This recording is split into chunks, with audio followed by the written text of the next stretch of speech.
안녕하세요, 여러분. 오늘은 정말 충격적인 소식을 전해드리게 되었습니다. 한국 축구 국가대표팀의 손흥민 선수가 은퇴를 결심했다는 소식이 전해졌습니다.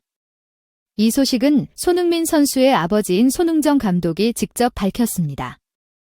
이러한 사태는 국가대표 팀 내의 많은 문제들과 맞물려 더욱 큰 파장을 일으키고 있습니다. 오늘은 이 사태의 전말을 낱낱이 파헤쳐 보겠습니다.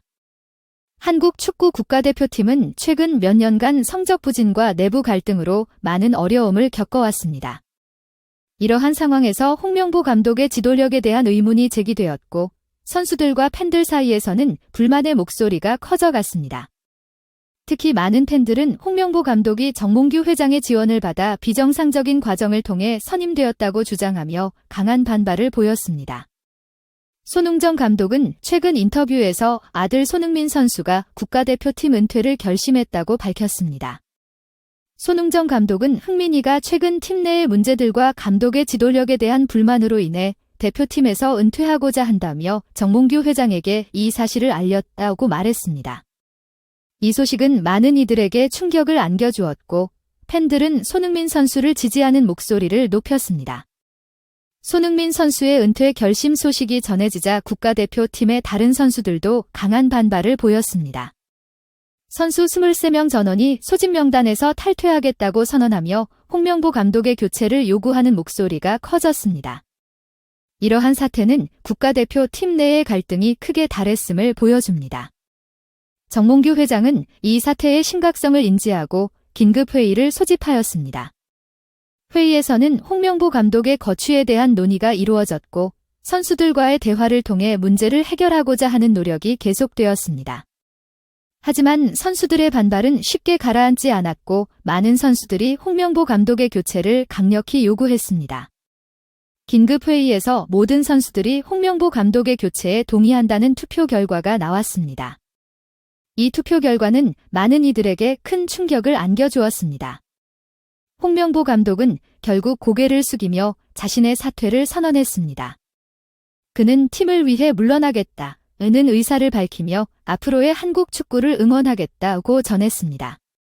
팬들은 이번 사태에 대해 다양한 반응을 보였습니다. 많은 팬들은 홍명보 감독의 사퇴를 환영하며 이제 새로운 감독과 함께 더 나은 성적을 기대할 수 있을 것이라고 말했습니다. 반면 일부 팬들은 홍명보 감독이 희생양이 된 것 같다고 아쉬움을 표했습니다. 손흥민 선수의 은퇴 결심에 대해서도 팬들은 큰 충격을 받았으며 그의 결정을 존중하지만 아쉬움을 감추지 못했습니다. 홍명보 감독의 사퇴와 손흥민 선수의 은퇴 결심으로 인해 한국 축구 국가대표팀은 큰 변화를 맞이하게 될 것입니다. 대한축구협회는 새로운 감독을 신중하게 선발할 예정이며 손흥민 선수의 은퇴 여부에 대한 추가 논의도 이루어질 것입니다. 앞으로의 한국 축구가 어떻게 변화할지에 대한 관심이 집중되고 있습니다. 한편 이임생 감독과 홍명보 감독 간의 실제 거래 녹취록이 공개되면서 상황은 더욱 복잡해졌습니다. 녹취록에는 두 감독이 비공식적으로 협상하는 내용이 담겨 있었으며 이로 인해 대한축구협회는 긴급회의를 소집하게 되었습니다. 녹취록에 따르면 이임생 감독은 홍명보 감독에게 특정 조건을 제시하며 협상하는 내용을 담고 있어 이는 단순한 불화가 아닌 더 큰 배경이 존재할 가능성을 시사하고 있습니다. 이 사건이 공론화되면서 대한축구협회는 긴급회의를 소집하여 상황을 파악하고 대책을 마련하기 위해 나섰습니다. 회의에서는 손흥민의 은퇴 선언 소문에 대한 진위를 확인하고 이임생 홍명보 감독 간의 거래 녹취록에 대한 조사도 진행되었습니다.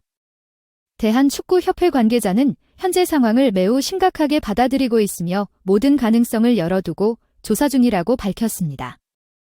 한국축구지도자협회는 홍명보 울산 HD 감독을 차기 축구 국가대표팀 사령탑으로 내정한 것에 대해 절차적 정당성이 없다고 주장하며 정몽규 대한축구협회장의 사퇴를 촉구했습니다.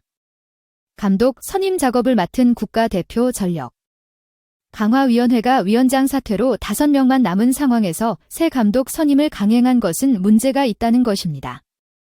한국축구지도자협회는 12일 성명을 통해 위원장을 다시 선임하고 위원을 추가해 해당 위원회가 이 일을 매듭짓게 하는 것이 상식이라며 기술위원회로 일을 하려 했다면 남아있는 위원들의 동의를 얻어 이사회를 거치는 절차를 밟아야 했다고 주장했습니다. 특히 감독 선임 작업을 마무리한 이임생 대한축구협회 기술관리사가 밤늦게 홍 감독을 찾아가 감독직 수락을 부탁한 것에 대해서도 절차를 지키지 않은 것이라고 지적했습니다. 단체는 모두에게 공평해야 할 면접 기준이 특정 후보 앞에서만 왜 갑자기 주관적이고 자의적 해석으로 바뀌어야 했냐고 반문했습니다. 이어 지도자들에게는 협회 행정의 절차적 정당성이야말로 그나마 꿈을 향해 나아갈 수 있는 유일한 희망의 사다리라며 절차는 시행착오 속에서 더욱 단단해지고 그에 따른 결과는 정당성을 부여받아 궁극적으로 국민적 지지를 획득한다. 정 회장은 이런 상식을 망각했다고 강조했습니다. 앞서 전력강화위원회는 정성천 위원장이 주관한 10차 회의에서 홍명보를 포함한 5명의 후보를 선정했습니다. 이후 선발 절차는 정 위원장에게 위임됐습니다. 정 위원장이 갑작스레 사퇴를 표명하면서 당시 대한축구협회 기술총괄이었던 이임생 이사가 남은 선임 과정을 진행했습니다. 대한축구협회는 위원회를 재구성하는 것도 검토했으나 남은 5명의 위원들에게 협회 기술총괄인 이임생 이사가 남은 과정을 진행한다는 방안에 동의를 받았다고 해명한 바 있습니다.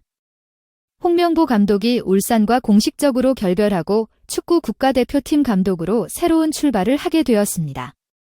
그러나 이로 인해 한국 축구는 더 큰 혼란 속으로 빠져들고 있습니다.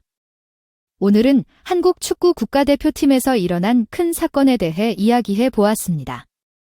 홍명보 감독의 사퇴와 손흥민 선수의 은퇴 결심은 앞으로도 많은 이들의 관심을 받을 것입니다. 여러분의 생각은 어떠신가요? 댓글로 여러분의 의견을 공유해 주세요. 오늘의 영상은 여기까지입니다. 시청해 주셔서 감사합니다. 다음에 더 흥미로운 소식으로 찾아뵙겠습니다. 구독과 좋아요, 알림 설정 잊지 마세요.